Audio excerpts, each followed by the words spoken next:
Donc, on va corriger le DM. Donc, votre DM est extrait de votre livre, hein, qui est le livre scolaire. Voilà. Et donc, c'était l'exercice 48, page 147. C'est-à-dire cet exercice. Alors, on vous dit, on considère la suite Tn définie pour tout entier naturel n par Tn plus 1 égale 1 tiers de Tn plus 2. Les premières valeurs de la suite ont été calculées à l'aide d'un tableur. Et donc voici une capture d'écran. Donc voilà la capture d'écran du tableur. Donc on voit dans la première colonne qu'il y a n, donc qui correspond du coup au rang du terme. Et à côté, il y a Tn, c'est-à-dire la valeur du terme de la suite. Donc ça, on l'interprète comment? T1 vaut 5, T2 vaut 3,6667 et ainsi de suite. Du coup, d'ailleurs, il y a un petit problème de décalage ici quand on regarde, puisque c'était T0 qui était égal à 5. Donc, voilà, c'est assez étrange de voir n égale 1 à côté. Donc, certainement une petite erreur dans votre livre. Bref, on nous dit trouver la formule à saisir dans la cellule B3, puis à étirer vers le bas pour obtenir les valeurs des premiers termes de la suite Tn. Donc première chose à faire, c'est aller voir ce qu'il y a dans la cellule B3. Ce qu'il y a dans la cellule B3, donc B3 c'est là où se trouve le 3,6667. Et donc il faudrait savoir la formule à rentrer là-dedans pour que après, juste en étirant, ça nous calcule les termes suivants. Donc visiblement ici, pour avoir les termes de la suite, qu'est-ce qu'il fallait faire? Il fallait prendre la formule de la suite, Tn plus 1 égale 1 tiers de Tn plus 2, et l'appliquer ici. Donc en B3, qu'est-ce qu'on mettrait? Alors dans Excel, ça démarre toujours par un égal, la formule. Donc on mettrait égal. Donc il faudrait faire 1 tiers, donc 1 divisé par 3, multiplié par, donc dans Excel, multiplier, c'est la petite étoile, multiplié par le terme précédent. Donc, le terme précédent, on ne va pas dire 5 pour le calculer, même si c'est ce qu'il vaut, on va appeler la case de référence où il se situe. Comme ça, quand je ferai glisser la formule, à chaque fois, on viendra chercher la bonne case. Du coup, je vais dire qu'il faut aller chercher la valeur qu'il y a dans B2. Donc là, j'ai fait 1 tiers de Tn et il faut que je rajoute 2, donc plus 2. Cette réponse-là, vous l'aviez tous et toutes trouvée. Et du coup, on passe à la question suivante. Quelle conjecture peut-on faire sur les variations de la suite Tn? Et quelle conjecture peut-on faire sur la limite de la suite Tn? Alors on s'aperçoit, ne vous trompez pas, la question qu'on vous pose, donc ça c'est la première question, la question qu'on vous pose pour la question 2, c'est la conjecture sur le sens de variation. Il y en a beaucoup qui m'ont répondu, le sens de variation, c'est qu'elle elle semble converger vers 3. Non, sens de variation, c'est est-ce que la suite est croissante ou décroissante. Donc visiblement, quand on regarde la valeur des termes, on se rend compte qu'au fur et à mesure que n augmente, la valeur des termes semble diminuer. Donc la conjecture de la question 2, c'est que la suite Tn, alors petit rappel, quand je parle de la suite, si je dis Tn, il faut que j'ai des parenthèses autour. La suite Tn semble décroissante.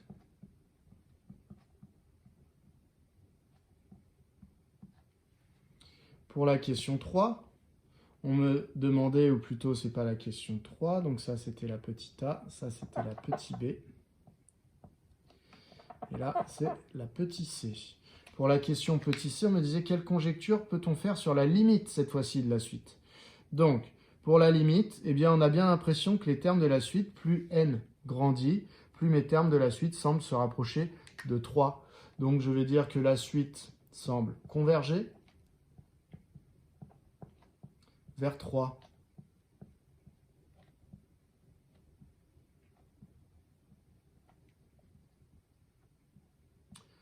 Et donc ça, vous l'aviez... Est-ce que vous voyez? Oui, vous voyez. Ça, vous l'aviez tous bien fait. Là où c'était un peu plus délicat pour certains d'entre vous, c'était pour la suite. C'est-à-dire, par exemple, la question 2, il fallait montrer que pour tout entier naturel n, on avait dans cet ordre-là 0 plus petit que tn plus 1 plus petit que tn. Donc ça, il fallait le faire par récurrence. Alors, là vous êtes trompé, c'est pas dans le fait de faire une récurrence, tout le monde s'est bien lancé dans la récurrence, mais c'est dans la rédaction de cette récurrence. Alors, lorsque je veux rédiger une récurrence, il faut que je présente la propriété que je souhaite démontrer et que je lui donne un nom. Donc, je dis, je vais démontrer. Donc ça, c'est la question 2. Je vais démontrer par récurrence que la propriété, donc je lui donne un nom, P comme propriété, Pn, la propriété Pn, ce serait que, c'est ce que je veux démontrer, donc ce serait que 0 serait plus petit que Tn plus 1, qui serait lui-même plus petit que Tn, et je veux démontrer que cette propriété est vraie pour tout n appartenant à grand N. Voilà. Alors, pour faire ça, je pars dans une initialisation. Initialisation, c'est je prouve que déjà ma propriété est vraie pour le tout premier n. Donc le tout premier n, c'est n égale 0. Donc ma propriété s'appellera P0, et donc il faut que je démontre que 0 est plus petit que T0 plus 1, donc T1, qui est lui-même plus petit que T0. Voilà ce qu'il faut que je démontre, que je vérifie. Donc pour cela, j'ai besoin de T0. T0, c'est dit dans l'énoncé, il vaut 5. J'ai besoin de T1 également. T1, alors soit je le calcule, soit je dis que j'utilise le tableau de valeur pour avoir une idée de sa valeur. Moi, je vais faire la méthode la plus jolie, c'est de le recalculer. Donc T1, c'est un tiers du terme d'avant, donc de T0, plus 2. Ce qui vaut un tiers fois T0, on vient de dire que c'était 5, plus 2, ce qui fait 5 tiers plus 2, et 2, du coup, c'est 6 tiers. Donc ça fait 5 tiers plus 6 tiers, donc on est à 11 tiers. Et donc 11 tiers, si on s'interroge à savoir ce que ça vaut, on retrouve ce qu'il y avait dans le tableau, 3,6667 si on arrondit. Donc au final, eh bien T1 qui vaut 3,6667 à peu près est bien plus petit que T0, et les deux sont bien positifs. Donc, je vais mettre OR. Non, directement. Allez, donc, j'ai 0 qui est plus petit que T1 qui est plus petit que T0. Et donc, ça veut dire que P0 est vrai. Donc, la propriété pour le tout premier n est vraie. Maintenant que j'ai montré qu'elle était vraie pour le tout premier n, je vais montrer que quand elle est vraie pour un n, elle est vraie pour le suivant. Donc ça s'appelle l'hérédité. Alors je vais effacer pour reprendre. Donc je vais réécrire ici.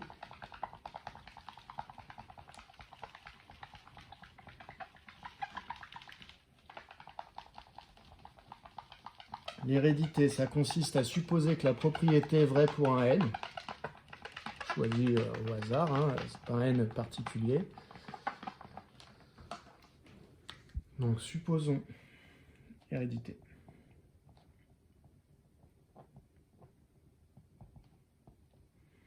Supposons la propriété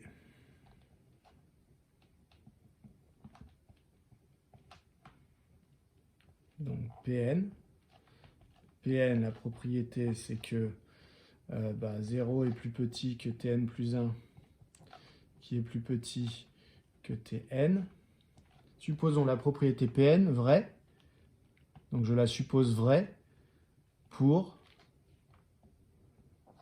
un entier. Attention, il y en a toujours qui écrivent pour tout entier. On ne suppose pas que c'est vrai pour tout entier naturel, sinon vous avez supposé que l'exercice était fini. Donc on suppose que c'est vrai pour un entier naturel quelconque, c'est-à-dire que je ne l'ai pas choisi d'une manière spéciale. Hein. J'en prends un au hasard et je suppose que c'est vrai pour lui. Je vais montrer que eh bien, la propriété au rang d'après, donc la propriété qui s'appelle Pn plus 1, est encore vraie. Donc c'est-à-dire que quand je remplace ici les n par des n plus 1, ça reste vrai. Donc ça me donne quoi? 0 plus petit que, si je remplace le n par n plus 1, ça fait n plus 1 car j'avais plus 1 après. Donc au final, c'est n plus 2. Plus petit que t n plus 1 est encore vrai. Donc j'ai supposé que celle-là était vraie. Donc je peux en partir. Je vais dire que 0 est plus petit que tn plus 1 et qui est plus petit que tn. Et je vais tenter de reconstruire celle-là. Alors là, vous avez un petit peu l'habitude. Hein. C'est que je vais utiliser la formule qui me dit que je peux passer d'un terme au suivant en faisant un tiers de tn plus 2. Donc un tiers du terme précédent plus 2 me donne le nouveau terme. Donc si je veux passer de tn plus 1 à tn plus 2, il faut que je multiplie tn plus 1 par un tiers et que je lui rajoute 2. Ça me donnera le terme suivant, tn plus 2. Si je veux passer de tn à tn plus 1, comme tn plus 1 c'est le terme qui vient juste après tn, tn je dois le multiplier par un tiers, lui rajouter 2, ça me donnera tn plus 1. Donc je fais ça dans cet ordre. Donc je multiplie par un tiers. Quand je multiplie par un tiers une inégalité, un tiers déjà c'est un nombre positif, donc je ne change pas les sens, ça garde, on conserve le sens, mais ensuite il faut que je multiplie dans tous les membres. Donc, au final, après je vais rajouter 2, alors là un tiers fois 0 ça fait 0, donc quand je rajoute 2 ça fait juste 0 plus 2. Ici je me retrouve avec un tiers de tn plus 1 plus 2. Et là, je me retrouve avec un tiers de tn plus 2. Quand je rajoute ou je soustrais un nombre, ça ne change pas les sens dans une inégalité. Donc au final, ici, je me retrouve avec 2 de ce côté-là. Un tiers de tn plus 1 plus 2, en fait, c'est la formule qui est là, mais appliquée à tn plus 1. Donc je trouve le terme suivant, tn plus 2. Et ici, pareil, un tiers de tn plus 2, là c'est tn plus 1. Je suis donc arrivé à la propriété qui était inscrite ici, Pn plus 1. Donc j'ai prouvé qu'en partant de Pn, avec des donc très important, des implications, eh bien j'arrive à prouver que Pn plus 1 est vrai. Donc j'ai prouvé que la propriété Pn entraînait la propriété Pn plus 1. Et donc conclusion,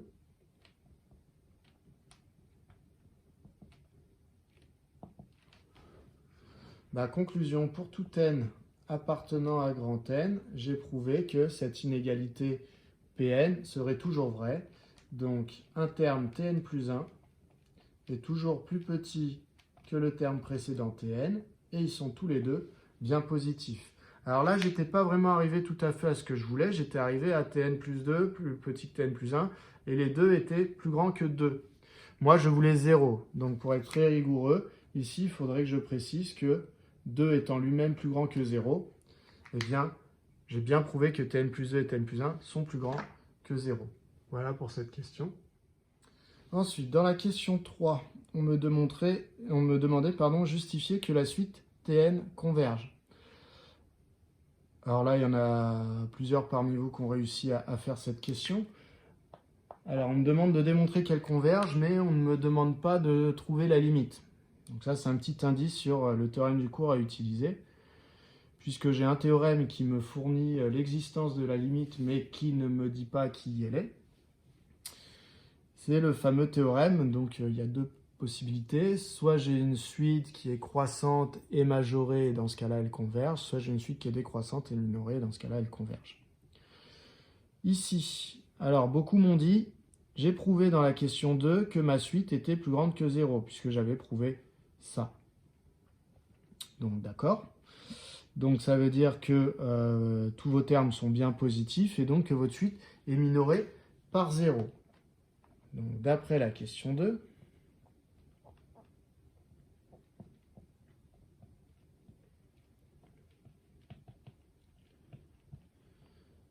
la suite Tn est minorée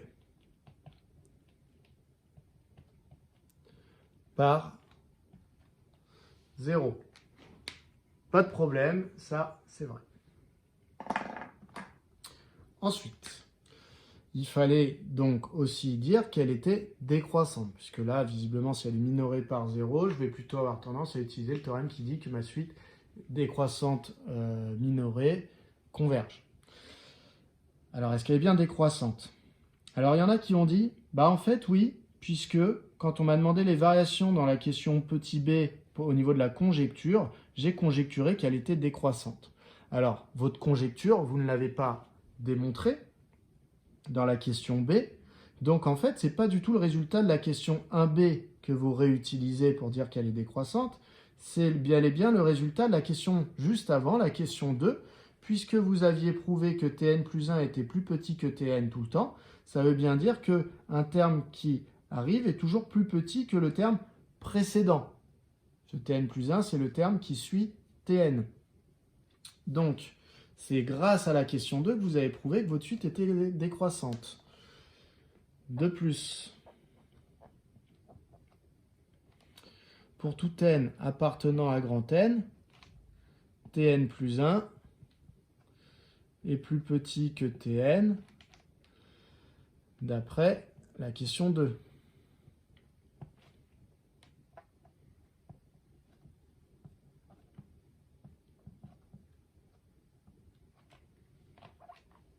C'est-à-dire que votre suite est décroissante.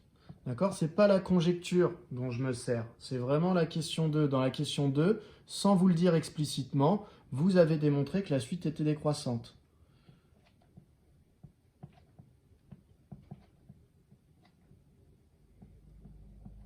Voilà.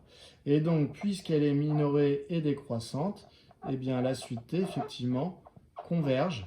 Alors, on ne sait pas vers quoi, mais on sait qu'elle a une limite, qu'elle converge. On a une petite information sur la limite, c'est que comme notre suite, elle est minorée par 0, eh bien la limite ne peut pas être inférieure à 0. Puisque tous mes termes sont au-dessus de 0, je ne pourrais pas me rapprocher, par exemple, de moins 2. Ce n'est pas possible. En restant au-dessus de 0, je ne peux pas m'approcher de moins 2. Donc voilà.